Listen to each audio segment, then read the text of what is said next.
வாழ்வியல் நெறிமுறைகள். ஒரு அற்புதமான ஒரு நூல். எல்லா நூலுமே அற்புதம் தான். அதில் இந்த நூல்கள்லாம் ரொம்ப பிரமாதமானது. ஏன்? நம்மளுடைய கலாச்சாரத்தினுடைய, நம்மளுடைய பண்பாட்டினுடைய முகவரிங்கிறது என்னது? வாழ்வியல் நெறிமுறை, அறம் சார்ந்த வாழ்க்கை, நற்பண்புகளுடன் கூடிய வாழ்க்கை. திரும்ப திரும்ப நம்ம ஏன் அதை சொல்றோம்? அதுதான் மனிதனுடைய வாழ்க்கை. அதுதான் நம்மளை ஒரு இடத்துல இருந்து இன்னொரு இடத்துக்கு, சரியான இடத்துக்கு அழைச்சிக்கிட்டு போகக்கூடிய ஒரு பயணம். அதுதான் நமக்கு ரொம்ப முக்கியமானது. அப்ப அந்த நல் ஒழுக்கம் அல்லது ஒழுக்கம் சார்ந்த வாழ்வியல் தான் ஒரு இடத்துல இருந்து இன்னொரு இடத்துக்கு நம்மளை பயணம் செய்து அழைச்சிக்கிட்டு போகுதுன்னு சொன்னா அது எவ்வளவு முக்கியமானது.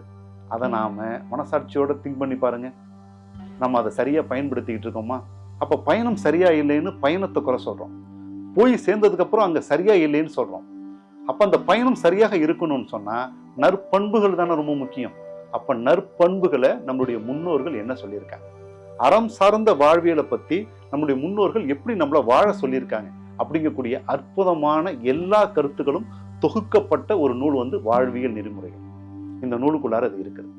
அப்ப அறம் சார்ந்த வாழ்வியலை பத்தின நுணுக்கமான விஷயங்களை, கருத்துக்களை, சித்தாந்தங்களை முழுமையாக புரிஞ்சுக்கணும் அப்படின்னு சொன்னா இந்த நூலை நாம கண்டிப்பாக படிக்கணும். படிக்கிறது மட்டும் இல்லை, இந்த நூல்ல இருக்கிற மாதிரி நம்மளுடைய வாழ்வியலை மாத்தி அமைச்சுக்கிட்டோம் அப்படின்னு சொன்னாக்கா நம்மளுடைய பயணம் அற்புதமானதாக இருக்கும். நம்மளுடைய இலக்கு என்ன?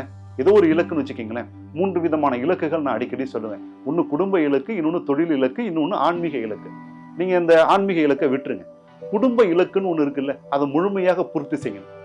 தொழில் இலக்குன்னு ஒன்று இருக்கு, நிறைந்த பொருளாதார வசதியோட செல்வ செழிப்போட வாழ்வதற்கு. இந்த 2 இலக்கும் ஒரு மனிதனுக்கு ரொம்ப முக்கியம் இல்லை. அப்ப இந்த 2 இலக்குகளையும் முழுமையாக பூர்த்தி செய்வதற்கு என்ன தேவைப்படுது? ஒழுக்கம் தேவைப்படுது.